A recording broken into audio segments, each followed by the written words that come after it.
Indian డైరెక్టర్స్లో మరే దర్శకుడికి లేని క్రేజ్ ప్రశాంత్ నీల్కుంది.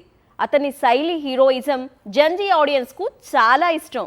అంతేకాదు సినిమా మొత్తం డార్క్ టోన్లో కనిపించడం కూడా నీల్ మూవీస్కు మరింత కొత్తదనం తెచ్చిపెట్టింది. కానీ ఎంతకాలం అని అదే టోన్ రిపీట్ చేస్తాడు?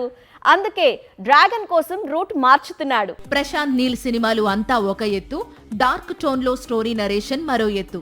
ముందు కేజీఎఫ్ సిరీస్, ఆ తరువాత సలార్ ఇలాగే తెరకెక్కాయి. హీరోయిజం ను కొత్తగా ఎలివేట్ చేశాయి. ప్రస్తుతం ఎన్టీఆర్ హీరోగా ప్రశాంత్ నీల్ ఒక చిత్రం తెరకెక్కిస్తున్నాడు. ఇందుకోసం చిత్ర యూనిట్ జోర్దాన్ వెళ్లింది. దాదాపు నెల రోజుల పాటు అక్కడ షూటింగ్ షెడ్యూల్ జరగనుంది. మొత్తానికి మొత్తం యాక్షన్ సీన్స్ చిత్రీకరించేందుకు నీల్ రెడీ అయ్యాడు. మే 20న యంగ్ టైగర్ బర్త్డే ఉంది. ఆ రోజున టీజర్ కానీ టైటిల్ కానీ రివీల్ చేసే అవకాశం ఉంది.